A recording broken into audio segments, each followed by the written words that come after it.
Tenemos casos, señor fiscal, donde por ejemplo se han presentado detenciones masivas de personal. Eso nosotros lo consideramos como una falta de conocimiento de todo el ámbito militar. Es decir, tenemos patrullas completas que han pasado detenidas, 30 personas han sido judicializadas en un solo proceso, sin que hasta el momento el fiscal haya determinado cuál era la actividad de cada uno de ellos. Y a eso viene entrelazado el manejo que se está haciendo de la figura jurídica de la coautoría y de la autoría mediata. Cuando judicializan, por ejemplo, 30 personas en un solo proceso, aplican el tema de la coautoría y tenemos 30 personas que han sido llevadas a juicio. Y que no decirlo con el tema de la autoría mediata, señor fiscal, perdóneme, que ha generado gran inquietud. En este momento nosotros estamos viendo cómo los comandantes de batallón y los jefes de Estado Mayor están siendo judicializados por las bajas. No sabemos si de pronto es un malentendido, y discúlpeme la expresión,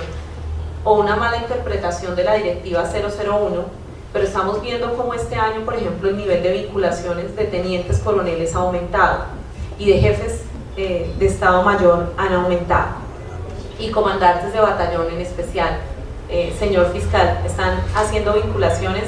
de comandantes de batallón por bajas ocurridas sin que ni siquiera se haya investigado la situación de la patrulla, y ya se está vinculando a los comandantes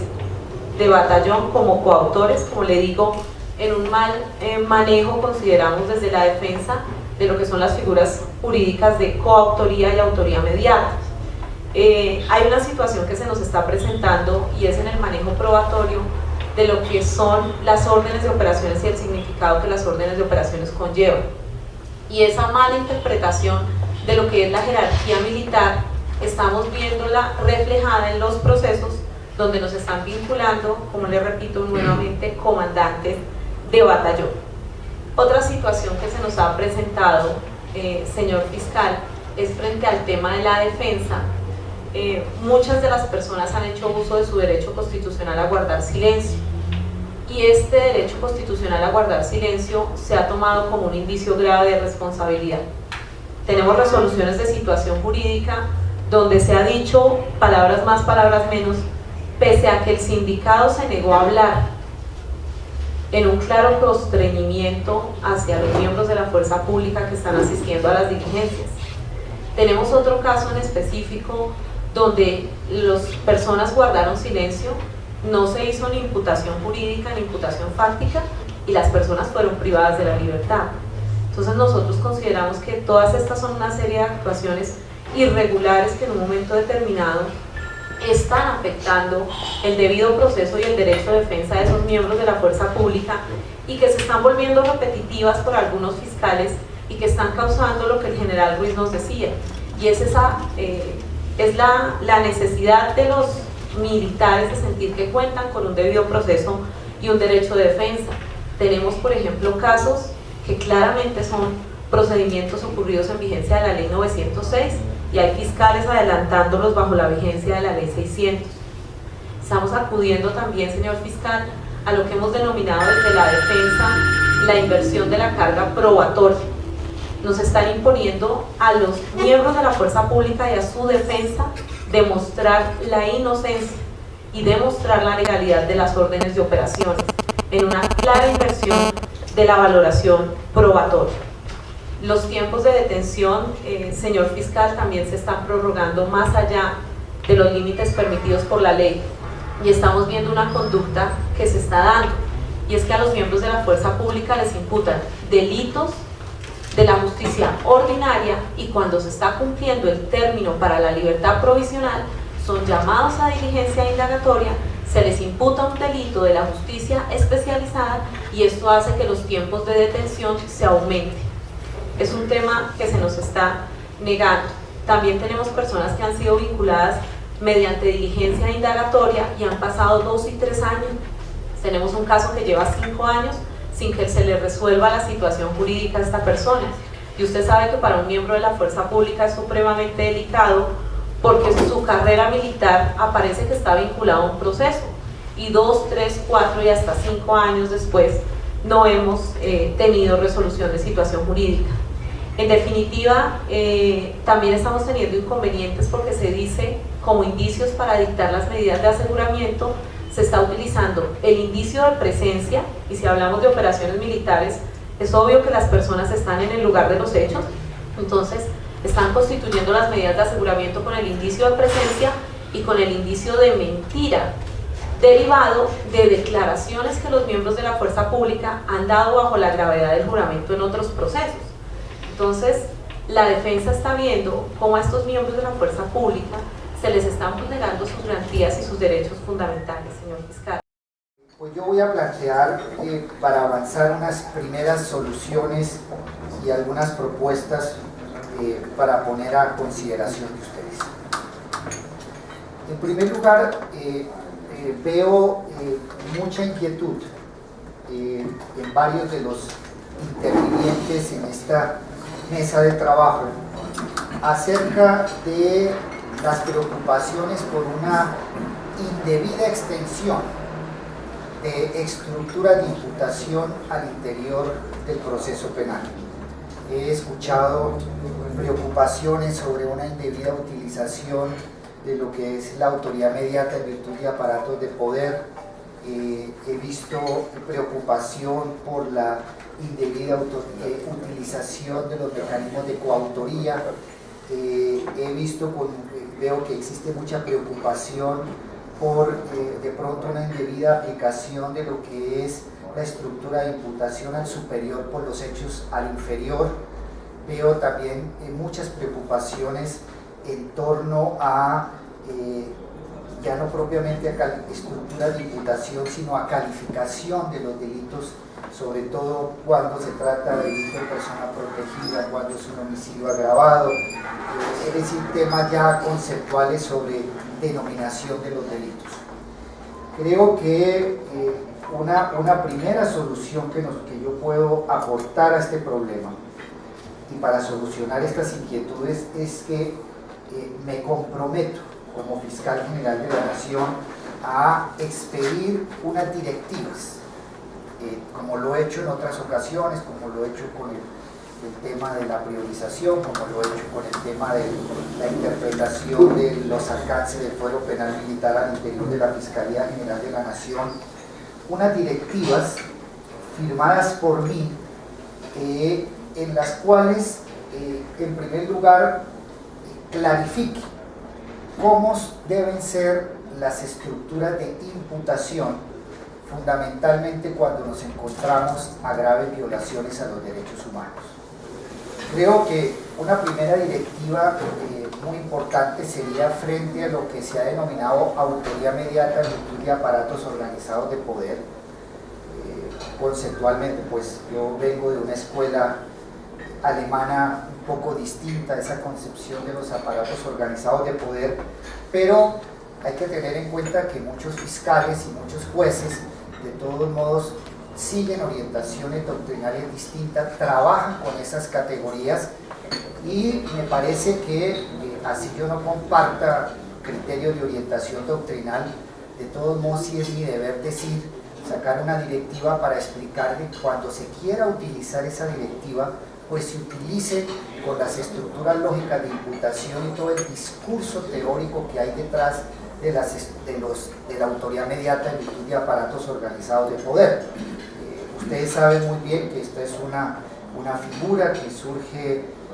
fundamentalmente en Alemania después de la Segunda Guerra Mundial, específicamente frente al juzgamiento de criminales de guerra nazi, especialmente a partir del caso Eichmann, de su juzgamiento en Israel, y un desarrollo doctrinal muy importante que especialmente ha hecho Roxin y muchos autores alemanes, pero que tiene una estructura lógica, una lógica de razonamiento muy importante. Yo pues voy a sacar una directiva explicando pues cuáles son los alcances dogmáticos de la figura, de que cuando la quieran aplicar los jueces que compartan ese tipo de orientación, pues al menos la apliquen con la estructura y el discurso dogmático correcto. Creo que ahí hay un primer punto importante que puede dar una clarificación al menos en lo que a mí me corresponde como fiscal general de la Nación, para que fiscales que acojan esa estructura de imputación, pues cuando la apliquen, pues que la apliquen correctamente. Creo que ahí hay un elemento de garantía muy importante. Un segundo elemento, y es el de que me parece supremamente indispensable también expedir una directiva donde se clarifique cuáles son los presupuestos para que un superior pueda responder por los hechos del inferior. Creo que ahí hay unas discusiones dogmáticas supremamente importantes. Dentro de ellas pues tendremos que tomar un poco una definición acerca de si algunas estructuras de imputación de la Corte Penal Internacional son o no aplicables en el derecho interno colombiano, porque pues la Corte Constitucional ha sostenido la tesis de que no todas las normas de la Corte Penal Internacional forman parte del bloque de constitucionalidad. Eso significa que por el hecho de que Colombia haya suscrito el Tratado de Roma, eso no significa que automáticamente todas las estructuras de imputación del Tratado de Roma de la Corte Penal Internacional automáticamente se apliquen al derecho interno colombiano. Hay unas estructuras de imputación muy importantes, como es la estructura de imputación de la responsabilidad del superior con el inferior. Yo, la verdad, tengo que tomar también una decisión, terminar un estudio constitucional sobre cuáles, de acuerdo al bloque de constitucionalidad, pueden ser aplicables en Colombia, o si no son aplicables algunas de ellas inmediatamente, cuál va a ser la estructura que debe regir la responsabilidad del superior por los hechos del inferior en el derecho colombiano. Me parece que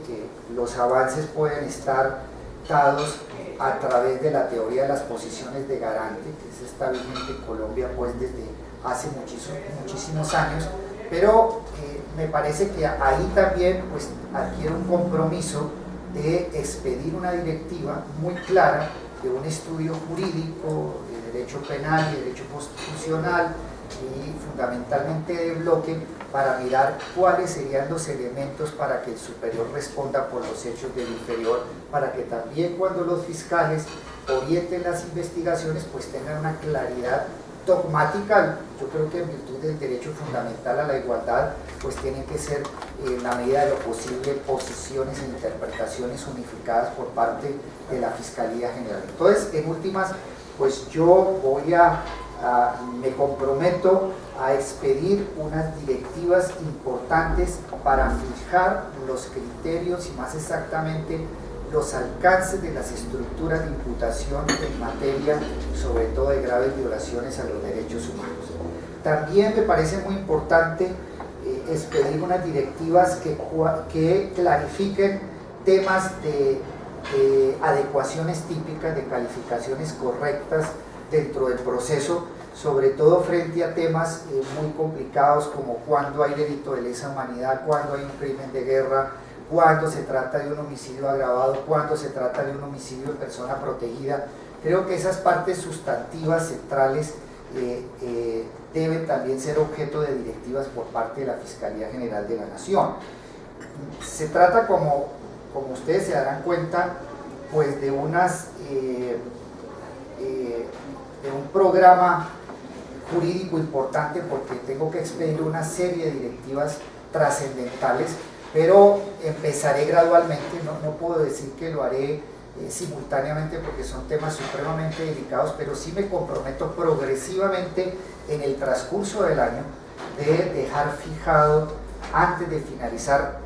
en directivas expedidas por mí todos estos criterios de interpretación. Yo creo que es una medida de seguridad jurídica, de garantía de justicia y también de garantía de defensa, que los fiscales tengan unos elementos muy claros, dogmáticos, un discurso muy serio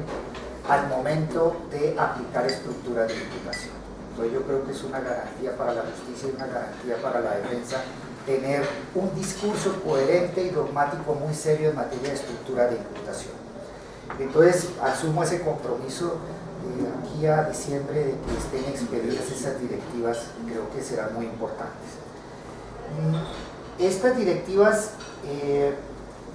En segundo lugar, he visto también una relación o algunas objeciones que han hecho algunos de ustedes a casos particulares. Veía aquí, sobre todo en la exposición que se hizo sobre los casos particulares de algunos problemas de ejercicio de derecho de defensa, de a veces que no se cumple con que hay una indebida valoración de pruebas, sobre todo en materia de indicios, y veo que esto ameritaría entonces fundamentalmente la creación, por mi parte, y a lo cual me comprometo. Creo que esto se puede hacer en un término más razonable. Esperaré tenerla conformada pues a más tardar en el mes próximo, es decir, un plazo aproximado de un mes para conformarla, de mirar una comisión interna de alto nivel de la Fiscalía para que puedan recibir por parte de las organizaciones de Defensoría Pública, de ONGs, pues cuáles son las inquietudes que tengan frente a casos particulares, porque hay muchos casos particulares donde ustedes me han puesto de presente errores en la valoración de indicios, que el indicio de presencia, que no se tiene en cuenta el derecho al silencio del imputado y que el derecho al silencio, que es un derecho, una garantía procesal, se toma como indicio. Pues yo quisiera que ustedes me dijeran, después de que yo instaure ese comité, pues que me llevaran esos casos particulares, y además que a partir de esos casos particulares que se examinen pues con mucho rigor. Yo pues mi compromiso es hacer una mesa de trabajo para escuchar pues las objeciones, críticas que ustedes hagan a la forma como se están adelantando esos procesos, pues para nosotros tomar decisiones, desde luego, pero creo que el hecho de escucharlos y poder mirar, fijar la atención en dónde hay defectos, pues si hay que corregir posiciones de la Fiscalía que estén equivocadas. Ustedes saben que como jurista yo soy una persona abierto al diálogo, abierto a la controversia, a la discusión. Si hay un argumento, si alguien me da un argumento más poderoso del que yo tengo para explicar una tesis, pues yo creo que ese es el debate propio del derecho, y en eso nosotros en la Fiscalía estamos abiertos a escuchar esa tesis, antítesis dialéctica de argumentos. Y creo que a partir de esa comisión pues pueden salir muchos más problemas que de pronto ameriten otro tipo de directivas. Si yo veo que es un problema no puntual, sino que es un problema generalizado en la Fiscalía, de que son muchos los casos en los cuales no se da acceso al expediente en casos de ley 600, que sean muchos los casos en que se está manejando mal la prueba, pues yo en ese momento, de acuerdo a esa revisión, pues haré una valoración para determinar si amerita una directiva en términos de explicación de derechos, que garantice pues que haga efectivo el derecho de defensa dentro del proceso penal, la toma de ciertas posturas, pues expediría otras directivas distintas a las que me estoy comprometiendo. Entonces, un segundo compromiso, pues el primero es el de las directivas, un segundo compromiso es el de una comisión de revisión de los casos particulares.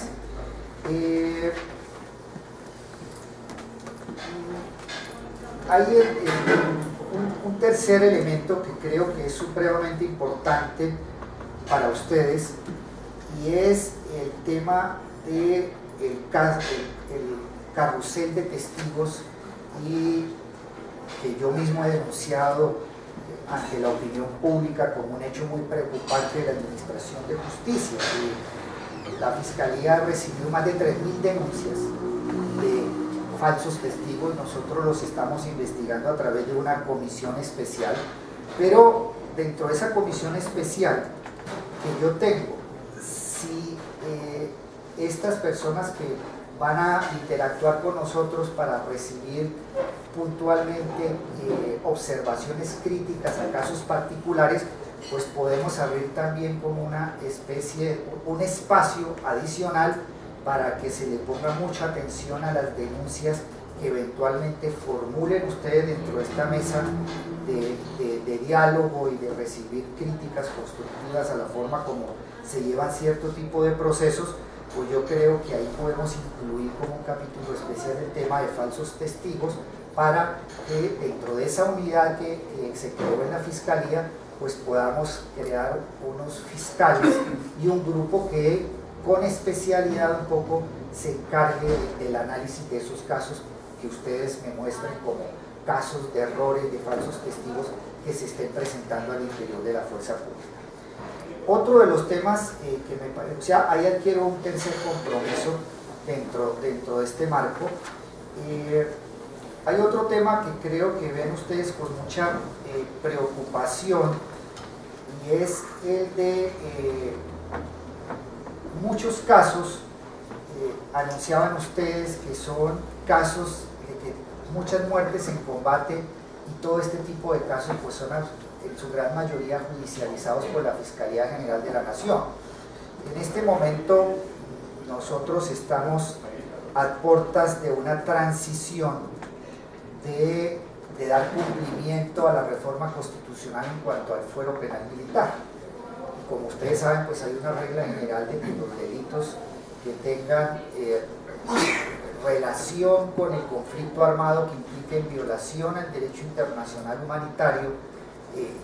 hay un principio de que hay una regla general de competencia para la justicia penal militar. Luego, nosotros, yo me comprometo a hacer una evaluación muy rigurosa de los casos que se deben quedar en la justicia penal ordinaria y los casos que deben ir a la justicia penal militar, de los casos que realmente no se constituyan como falsos positivos, que no constituyan ese tipo de homicidio agravado, sino que sean casos verdaderamente de muerte en combate propio del conflicto armado colombiano, que sean revisados con mucho cuidado para que esos casos que realmente son propios de actos propios del combate, de operaciones militares, pues se restablezca y se haga efectivo la garantía constitucional, la garantía institucional del fuero penal militar. Entonces ahí también pues hay como una especie de cuarto elemento de esta reunión, de mirar muy cuidadosamente todos estos casos que deben pasar a la justicia penal militar. Es un proceso que nosotros ya estamos realizando, pero vamos a duplicar los esfuerzos de mirar caso por caso, de cuáles se quedan y cuáles se van a la justicia penal militar, es decir, de hacerlo con un gran rigor judicial, con un gran rigor académico. He visto que también hay preocupaciones, esta sería un quinto compromiso, sobre el tipo de formación que tienen los fiscales, fundamentalmente en temas de derecho operacional, de que muchas veces escucho aquí inquietudes de parte de ustedes, no se conoce por parte de los funcionarios judiciales la dinámica de las operaciones, del derecho operacional, del funcionamiento de las estructuras, cómo se maneja la fuerza pública, y yo creo que en eso pues tendría que hacer un poco más de capacitación muy seria para el análisis de lo que es derecho operacional. Creo que tiene que manejarse también por parte de la Fiscalía pues todo el tema de estructura de imputación, el DIH y estructura de imputación en derecho internacional de los derechos humanos. Creo que ahí falta una gran pedagogía de entender que una cosa es juzgar a alguien bajo las estructuras del DIH y otra muy distinta, juzgar a una persona dentro de las estructuras normales del derecho internacional de los derechos humanos. Creo que distinguir entre esos dos universos, que si bien confluyen, tienen lógicas propias, aunque convergen, es muy importante, porque un buen manejo de esos discursos se refleja desde luego en una correcta estructura de imputación. Entonces yo creo que ahí voy a seguir trabajando, voy a tener que hacer un programa muy serio, sobre todo frente a quienes llevan estos casos en la unidad de derechos humanos, de este tipo de diferencias y de profundizar en todo el tema de derecho operacional. O sea, es un compromiso de capacitación, porque creo que en la medida en que se entiendan muy bien las dos lógicas de estos universos del derecho internacional, pues esto se traduce en seguridad jurídica.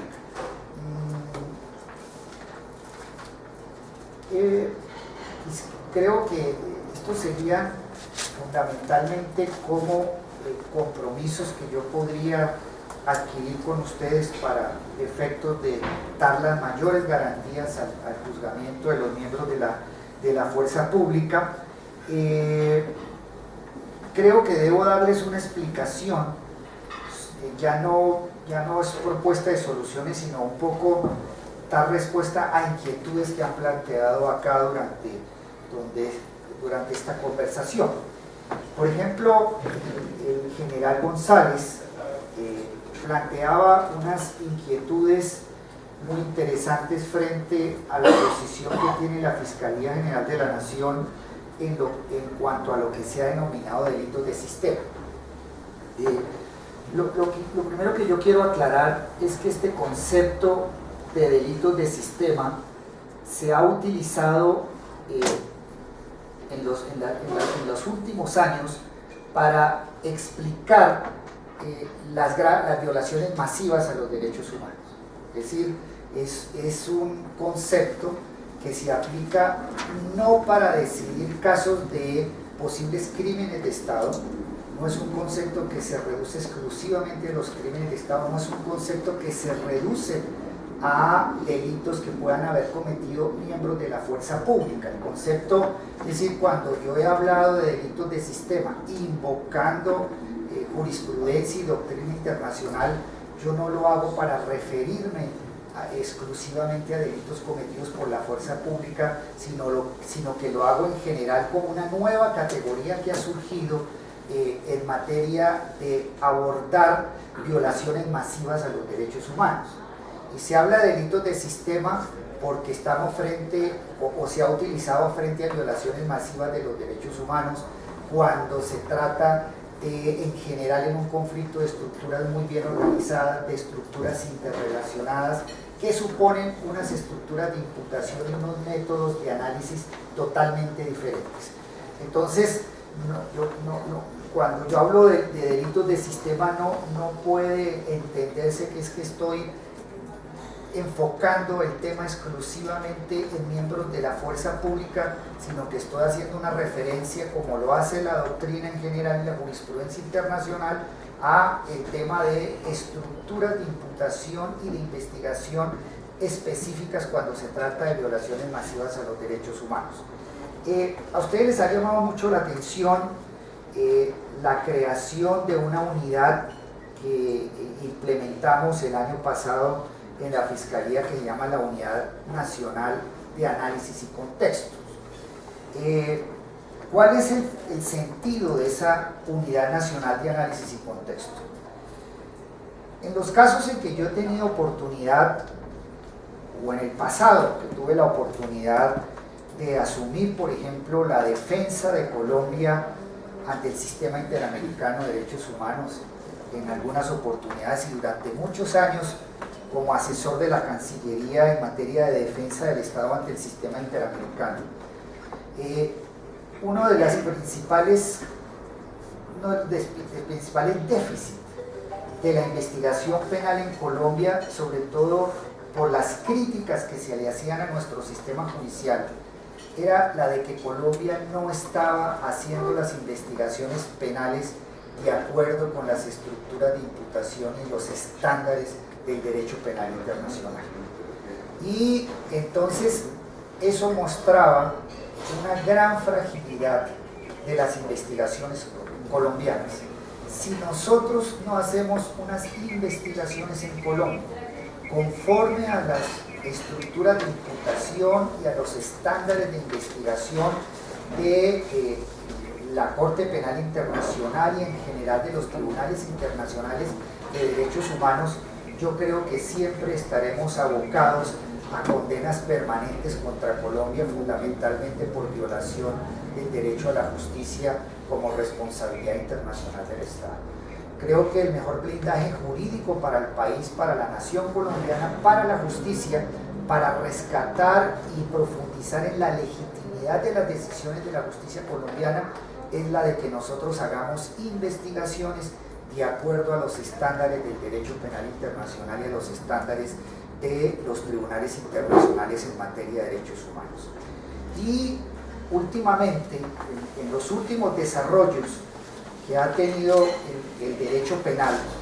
yo veo que hay una convergencia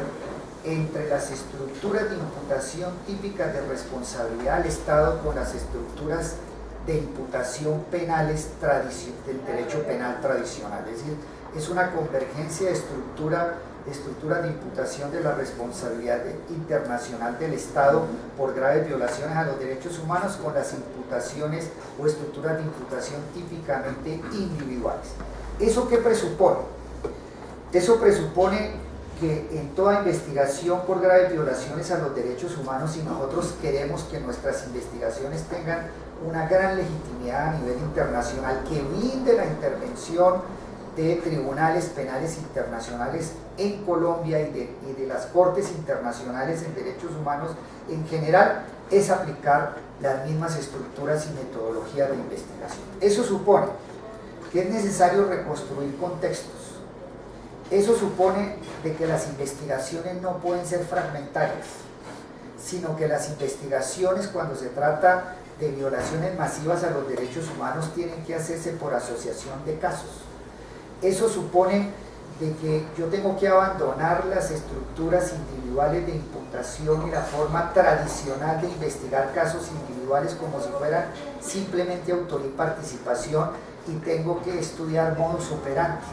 Tengo que estudiar si existió o no existió patrones de conducta. Es decir, cuando yo he dado declaraciones en las cuales digo que la Fiscalía va a abordar esa metodología, yo no lo estoy diciendo por prejuzgar ni por adelantar ningún juicio de responsabilidad contra nadie en Colombia, ni mucho menos contra miembros de la fuerza pública, sino para destacar que nosotros tenemos que cambiar la metodología de investigación en Colombia frente a graves violaciones a los derechos humanos.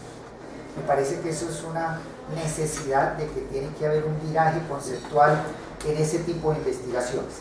Había mucha preocupación, por ejemplo, por parte del general González y creo que por parte de otros distinguidos intervinientes frente al problema de los máximos responsables. Me decían por qué razón se está haciendo unas imputaciones como máximos responsables a los miembros de las autodefensas, por qué razón se está haciendo referencia de que se van a investigar ciertos generales o ciertos altos oficiales de la fuerza pública en Colombia y qué pasa con los máximos responsables de las FARC. ¿Por qué razón las investigaciones se quedaron en 2 o 3 casos particulares recientes de Karina y el que llaman el carcelero de las FARC? Mire, yo quiero señalarles a ustedes que la Unidad Nacional de Análisis y Contexto no fue construida exclusivamente para la investigación de posibles violaciones o graves violaciones masivas por miembros de la fuerza pública de los derechos humanos. Fue concebida para la investigación de todas las graves violaciones a los derechos humanos durante el conflicto armado de Colombia. Es fundamental una estructura de investigación e imputación muy específica, y en este momento esa unidad se ocupa no solamente en casos de miembros de la fuerza pública, sino de muchos temas del conflicto armado colombiano, y en este momento, como creo que ya lo anuncia el país, nosotros esperamos en octubre tener una primera gran aproximación a las graves violaciones a los derechos humanos cometidos por los máximos responsables de las FARC. O sea, que todos los casos cometidos por las FARC, nosotros también estamos determinando si todas esas conductas que han cometido, el secuestro, el involucrar a la población civil en el conflicto, el reclutamiento de menores,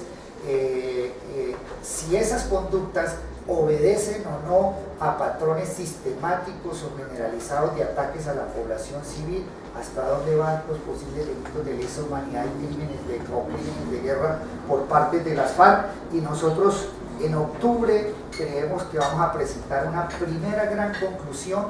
de este tipo de casos, de grandes situaciones, también centrado en máximos responsables. O sea, esto no es una política focalizada o una unidad o una estructura de investigación e imputación pensando que hay que exclusivamente para la investigación de posibles delitos cometidos por miembros de la fuerza pública, sino en general como una gran metodología de investigación e imputación de todo el conflicto armado colombiano. Entonces, en octubre verán ustedes ya una primera aproximación al tema, donde ya hay todos unos delitos cometidos por miembros de las FARC. Ya inicialmente los calificamos como delitos de lesa humanidad y crímenes de guerra. Además que el objetivo de esta unidad de análisis y contexto es la de manejar con una racionalidad jurídica y probatoria el concepto de delitos de lesa humanidad. A mí me parece que el concepto de delitos de lesa humanidad tiene un rigor académico y unos requisitos y unos presupuestos muy rigurosos en el Estatuto de Roma y en el derecho internacional de los derechos humanos, y que eso no se ha manejado con el rigor que requiere, y que muchas veces para evitar prescripciones en los procesos todo se está calificando como, en muchos casos, como delitos de lesa humanidad. Entonces lo que nosotros queremos también es de que cuando a través de esta Unidad Nacional de Análisis y Contexto, cuando un delito sea calificado como delito de lesa humanidad, es porque nosotros tenemos unas bases probatorias muy sólidas, un trabajo muy razonado, probatorio y pruebas para demostrar que ciertos comportamientos forman parte de ataques sistemáticos o generalizados a la población civil y evitar el capricho de los funcionarios. Es decir, esto lo que le da es mucho más rigor a las investigaciones para que no proliferen arbitrariamente pues calificaciones ad hoc de delitos de lesa humanidad o crímenes de guerra para evitar prescripciones dentro del proceso.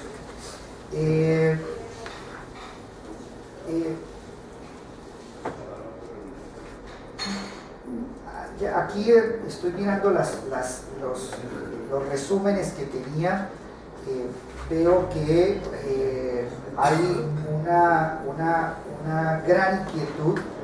por el tema de la transparencia de la Fiscalía en el juzgamiento de los militares. Yo por esta razón pues creo que a través de esa mesa especial que vamos a conformar para examinar casos particulares, pues si hay evidencias que nos demuestren a nosotros que hay errores garrafales o errores protuberantes en una investigación, pues desde luego que en aras de la justicia seríamos los primeros en corregir. Luego ahí para este tema ofrecemos adicionalmente al proceso un espacio directo de examen y revisión de casos que ustedes nos lleven como casos paradigmáticos o casos muy emblemáticos de posibles errores judiciales de ahora o del pasado. Entonces creo que a través de ese mecanismo pues podríamos avanzar muy bien en todas las inquietudes.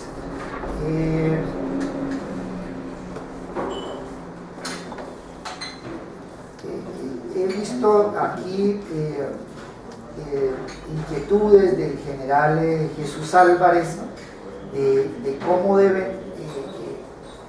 qué deben hacer las personas o los miembros de la fuerza pública para que sean escuchados. Yo creo que obviamente eso es un derecho constitucional que debe garantizarse en cada uno de los casos, pero estamos abriendo una puerta más de exámenes particulares, como les digo, de casos emblemáticos o casos paradigmáticos donde ustedes nos demuestren que hay grandes equivocaciones y que eventualmente tienen que existir correcciones por parte de la Fiscalía. Me gustaría mirar dentro de ese análisis de casos uno que me ha llamado mucho la atención, que han ustedes expresado, que son los cambios de adecuación típica o súbita para evitar excarcelaciones. Yo quisiera que ustedes también me llevaran esos casos particulares, donde ustedes han visto que de pronto, no sé si sea una práctica generalizada en la Fiscalía, o los casos en que se han presentado y por qué se han presentado ese cambio súbito de adecuación típica para evitar excarcelaciones y mantener privaciones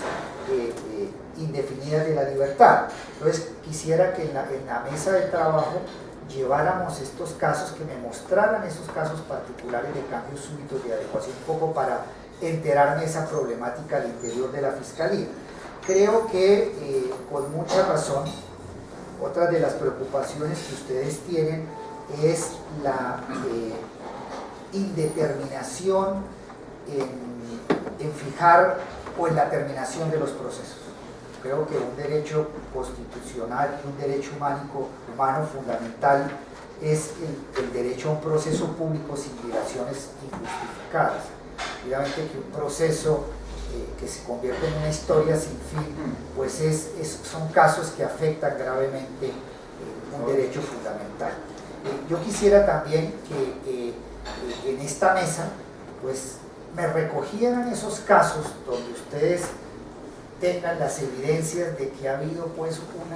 que hay personas que pueden tener meses o años en los cuales la justicia no ha tomado ningún tipo de pronunciamiento, y creo que hay un derecho fundamental en que en algún momento, salvo los casos de imprescriptibilidad que son los delitos de lesa humanidad, en que tenga que definirse una situación. Yo creo que deben haber muchísimos casos en los cuales está agotado totalmente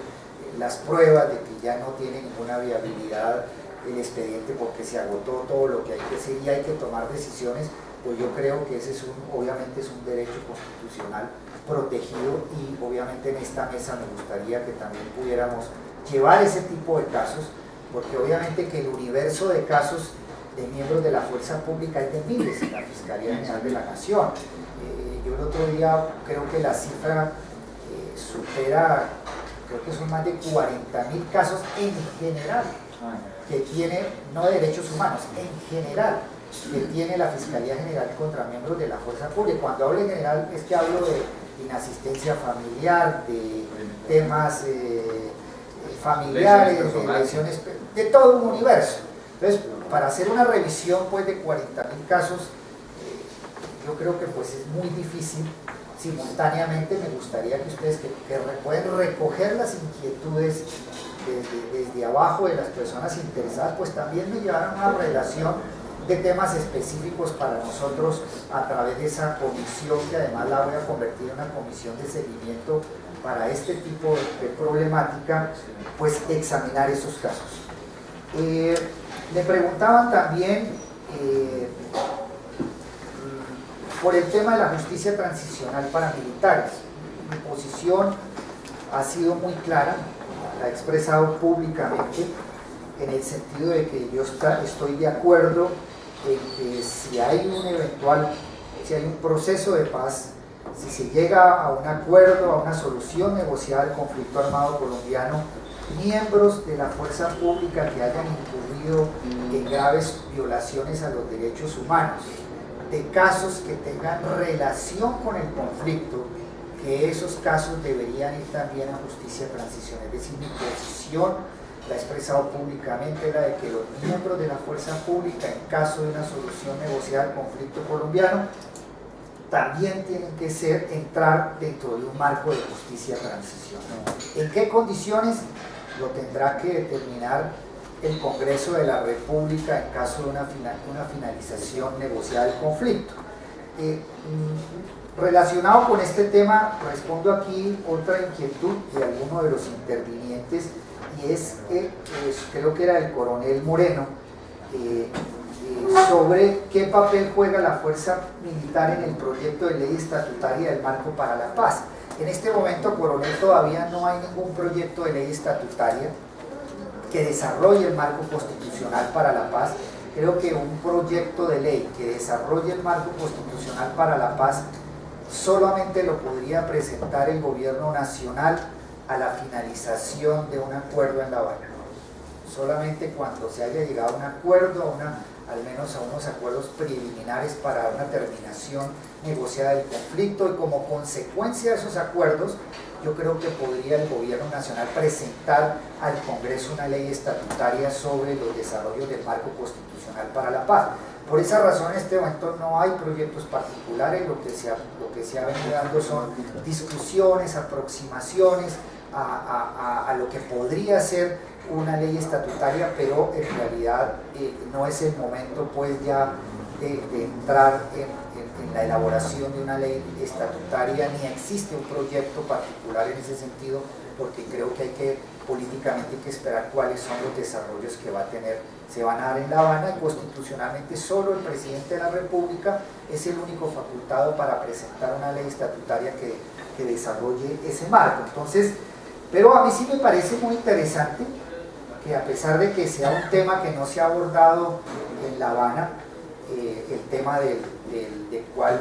va a ser la solución jurídica o los temas jurídicos del marco para la paz,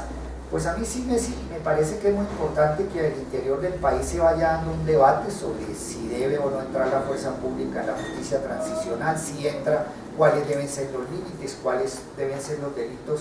que debe amparar. Yo he sido supremamente claro en mi posición en el sentido de que esos delitos que sí deben entrar, que los delitos que deben quedar abarcados por la justicia transicional deben ser los que tengan una relación estrecha con el conflicto, y no soy partidario, al menos en mi posición, de que, por ejemplo, casos de tanta connotación como los falsos positivos entren en justicia transicional.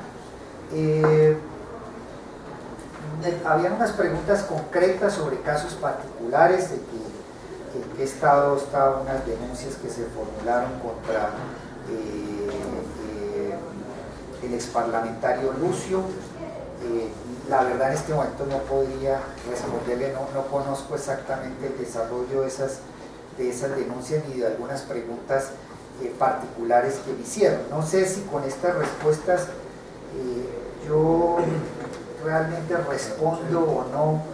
a las inquietudes de todos ustedes. Traté de tomar nota atenta, en la universidad era muy malo para tomar notas, pero no sé si responda a las inquietudes de ustedes las respuestas que yo les he dado. Bueno, doctor Eduardo Montenegro, muchas gracias. Ha sido importantísima su intervención, muy claro su mensaje